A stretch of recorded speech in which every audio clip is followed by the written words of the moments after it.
So, Lawrence Hamm, it's the 150th anniversary of the Emancipation Proclamation. Yes. How far have we really come? Well, we've certainly come a long way relative to the past 400 years. Remember, chattel slavery existed in this country for 245 years, and then there was another 100 years of racial apartheid in America. They called it Jim Crow segregation. And that was essentially overthrown by the Civil Rights Movement, the passage of the Civil Rights Act and Voting Rights Act and the Higher Education Act and many other good pieces of legislation that came through in the 1960s. So relative to the past, we've come a long way, but we still have a long way to go. Racial inequality is still very much a part of the American scene. Racial discrimination, racial violence, these are all still problems that we're dealing with today. But just as our forebears were able to abolish slavery and abolish Jim Crow segregation, I think we're going to make progress in this area. We've certainly seen signs. Of course, the biggest symbol being the election of Barack Obama, an African American, to the presidency of the United States. But we have a long way to go, but I think we're going to get there. How do you assess the presidency of Barack Obama? How do you think he's done? I'm very proud of President Barack Obama. He's had an administration without scandal, and he's passed some key pieces of legislation, including the Affordable Health Care Act. So I think in that regard, he's done well as president. Of course, there are some areas I think I'm hoping he'll give more attention to in his second term, such as the issue of poverty in the United States, such as the issue of racial inequality, which for various reasons the Obama administration has not been as active on that issue. But I'm pretty pleased with President Obama, and I think the country is pleased with him, and that's why he got a second term. Now, in the 1970s, the early 1970s, you were the youngest person ever elected to the Newark City Council. Newark Board of Education. The Board of Education. Right. How has Newark done? Is Newark better off or worse off now? I think Newark is doing better. I was a lifelong resident of Newark, and I was in Newark in 1967 when the Newark Rebellion occurred. And the city did suffer economically, but in the 1980s, the city began to make a turnaround. Particularly, there's been progress in the business district. There's been a significant amount of new housing built in Newark, and we're certainly pleased about that. But Newark still remains a city with significant social issues. Half the city's population lives at, near, or below the poverty level. We have a serious problem with crime and gun violence, and there's still room for improvement in the schools. So we've seen some progress in Newark, but there's still a lot of work to do. But keep in mind that Newark, I remember Mayor Ken Gibson, he was the first African-American mayor of the city of Newark. He said, wherever big cities are going, Newark is going to get there first. And although he said that more than 40 years ago, it has kind of stuck with me.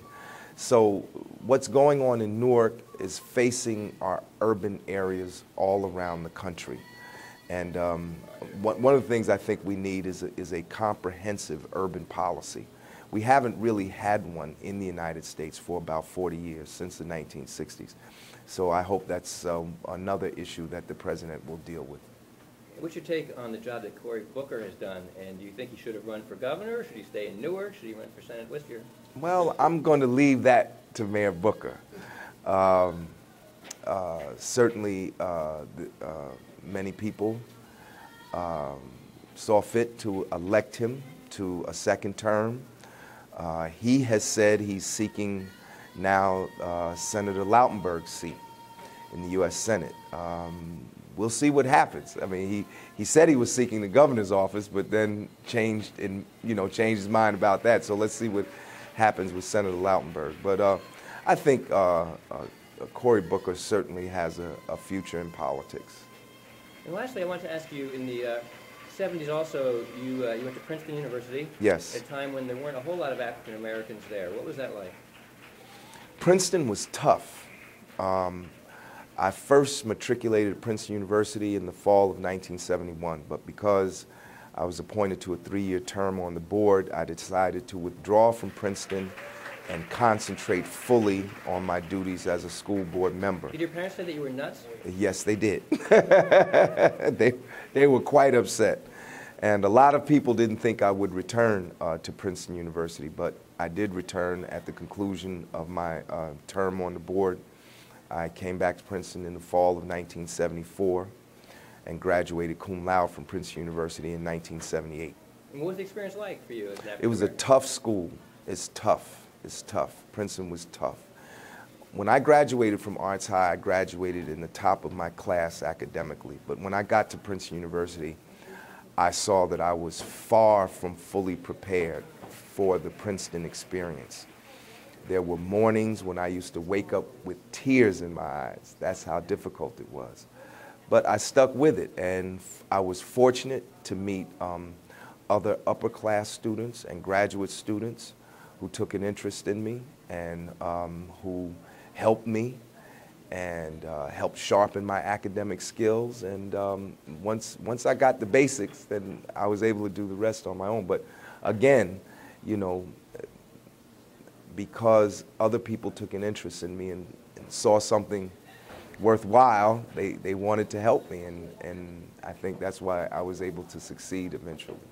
There's one thing that you learned from that experience that you'd like to pass on to other African American students. What would it be?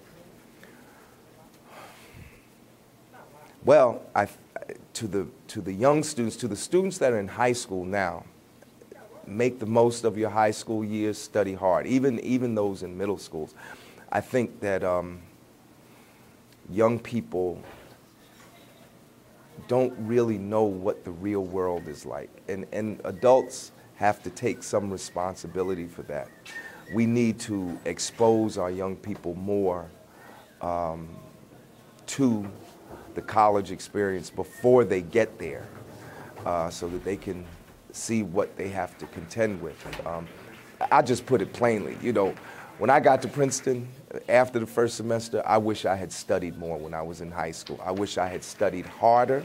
I wish I had put in more hours studying. I wish I had taken additional courses and not just what was required. So we have to take, you know, that's the word to the wise I would pass on to the young people. Make the most of your high school experience. Study as hard as you can, you know, so that you can be prepared for college. College is tough. It was tough when I was in, remember, I graduated in 1978, so that was almost 40 years ago, so I can imagine it's just as tough now. Also, when I was a student at Princeton, I was an activist on our college, on the college campus. I was an organizer of the anti-apartheid movement on campus. And the other thing I would say to college students today, that they should be politically aware and politically active, that they have power that they don't realize that they have. You know, if all of our 18-year-olds and older not only voted but got involved in the political process, they could probably turn this country around. You know, starting with the issue of the cost of a college education. College is being, you know, many African Americans, what we had to struggle against in the 50s and 60s was the color bar. But now there's an economic bar that's facing students from various class and social backgrounds. And it's a shame, because in a country this rich, we should be able to provide a free college education to all of our young people who have the ability to succeed. They do it in other industrialized countries. Why can't we do it here?